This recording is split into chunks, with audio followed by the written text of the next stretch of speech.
Hal ini saya mau katakan, stop predator seksual mengatasnamakan agama.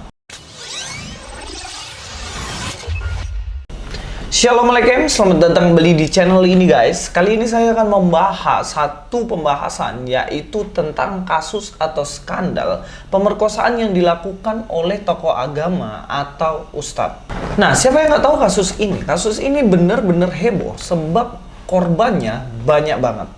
Tapi sebelum masuk ke situ, saya ingin menyoroti satu channel, yaitu Kaf Media Channel, yang membuat narasi mengenai kekristenan atau Katolik atau tentang pastor biarawati yang menunjukkan kehidupan mereka yang begitu kacau. 3 minggu lalu, ia membuat sebuah video yang mengatakan bahwa skandal yang terungkap, biarawati cantik, pastor mana tahan. Kalau teman-teman cek dalam video itu, teman-teman akan mendapati bagaimana ia membangun narasi bahwa aturan gereja yang melarang pastor untuk menikah dan biarawati untuk menikah itu menimbulkan masalah baru, yaitu adanya seksual atau adanya tindakan-tindakan yang tidak benar bahkan sampai hamil di luar nikah itu dan disembunyikan oleh gereja. Itu bangunan narasi yang dilakukan oleh Kaf Media Channel, dan dia membangun narasi ini seakan-akan inilah ajaran yang salah karena menimbulkan hal yang salah. Tapi saya ingin melihat responnya, gimana ya responnya untuk menyikapi tentang tokoh-tokoh agama dia yang juga melakukan hal seperti itu. Dalam video yang diupload beberapa hari lalu dikatakan di situ, muka si alim kelakuannya ya ampun. Terus dia membuat sebuah narasi juga, si Ono udah main hujat, udah main tuntut ini itu, nggak taunya satu komplotan ngakak katanya. Nah, di sini dia menulis oknum yang berbuat salah dengan melakukan kekerasan seksual kepada anak-anak, bahkan sampai melahirkan banyak anak. Dan dia katakan oknum, dan dia menyalahkan dia adalah komplotan orang-orang tertentu. Kalau Anda tahu bahwa itu oknum, kenapa ketika membangun narasi tentang pastor, Anda tidak mengatakan tentang oknum yang melakukannya? Di dalam Kristen jelas ini dilarang. Jelas melakukan tindak semacam ini adalah dilarang. Tapi kenapa kamu tidak mengatakan ini sebagai oknum?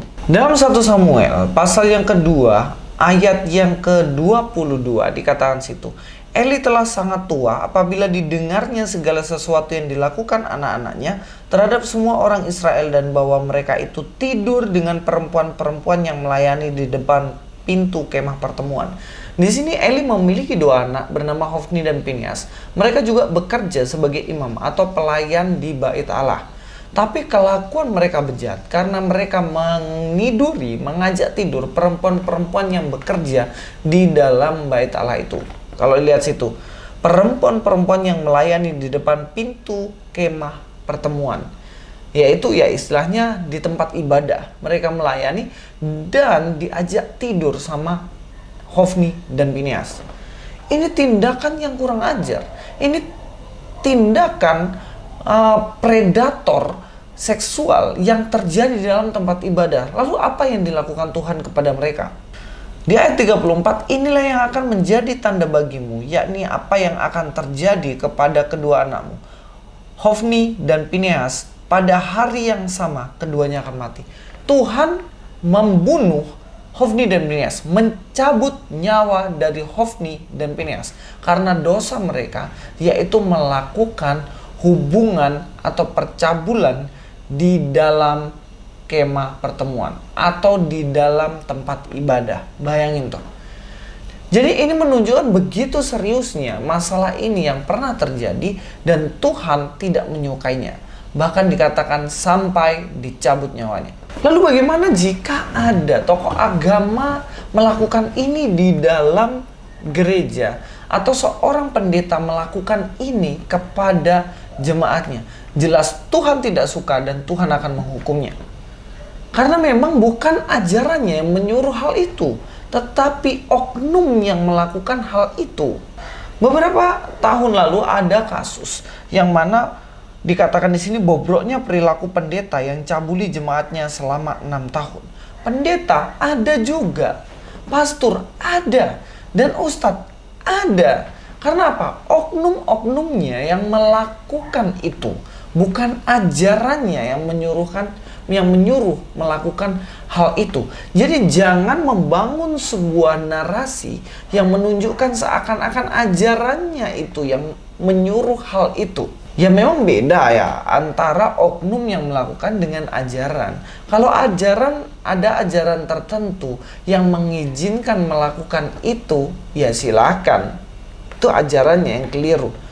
Tetapi Kaf Media Channel ini memang benar-benar channel yang nggak bertanggung jawab. Selalu dia menggiring opini seseorang seakan-akan kelakuan orang-orang yang jatuh dan melakukan hal itu seperti pastor, pendeta, itu karena diakibatkan aturan gereja yang mengakibatkan hal itu terjadi. Karena dilarang menikah. Sekarang saya ingin tanya kepadamu, Kaf, jelaskan.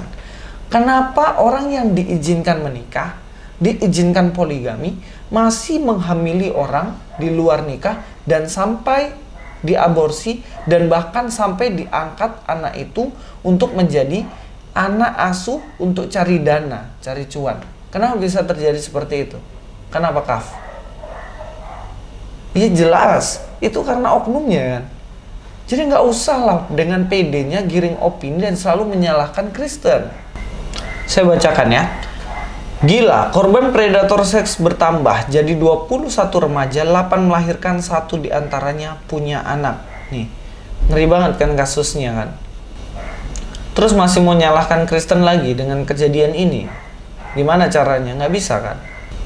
Rata-rata dipergauli itu usia 13-an, ya mulai masuk boarding school. Rata-rata kan ada yang 2 atau 3 tahun itu. Nah itu bukan hanya orang Garut, ada orang Cimahi, Bandung.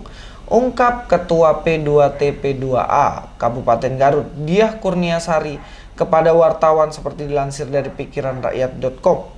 Ternyata Ustadz yang cabuli 12 santriwatinya sewa hotelnya pakai anggaran dana pesantrennya. Pakai anggaran dana pesantren untuk membiayai kelakuannya. Saat ini kami mengungkap dugaan HW menyulap status para bayi yang lahir dari kekerasan seksual terhadap para anak didiknya menjadi yatim piatu. Itu kita dalami dan bekerja sama dengan kepolisian. Kemudian HW menjadikan bayi-bayi itu sebagai alat untuk meminta bantuan kepada sejumlah pihak. Kejari menambahkan bahwa aksi HW tak sampai di situ. Pria yang berusia 36 tahun ini menyalahgunakan dana program Indonesia Pintar PIP yang harusnya untuk para korban juga diambil. Nih, jadi anak hasil hubungan gelapnya itu lahir, dijadikan yatim piatu, pergi kemana-mana minta sumbangan. Nah, ini kelakuan seperti ini, tolong jelaskan, Kaf. Kenapa bisa terjadi hal semacam ini? Coba bangun narasi yang jujur, gitu loh. Sederet rayuan maut Ustadz cabul Heri Wirawan ke santri. Guru itu Salwa Sahra Atsilah, harus taat sama guru. Jadi dikatakan harus taat sama guru, jadi apapun yang dilakukan guru ya kok harus ikut, gitu kan. Nah, ini ajaran model bagaimana ini? Ini jelas ajaran keliru, kan.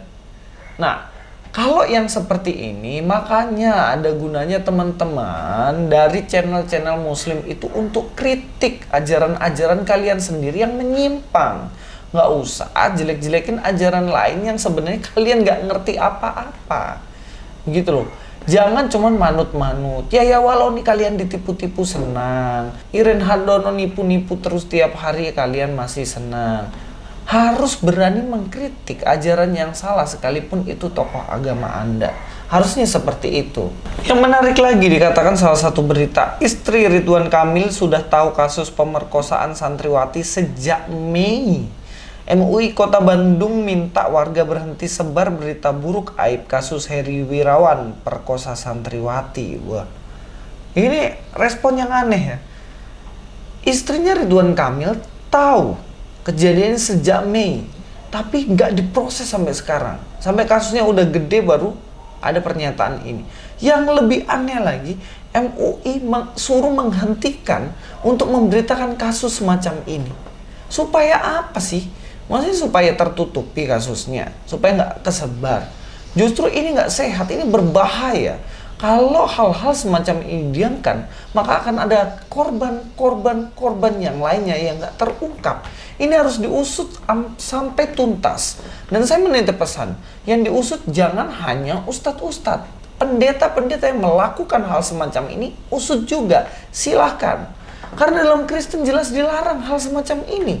Kalau masih ada pendeta cabul, pendeta yang melakukan kekerasan seksual kepada jemaatnya, laporkan.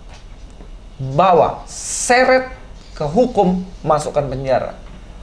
Karena hal semacam ini adalah hal serius. Ini merusak citra, merusak hal yang baik di dalam sebuah agama.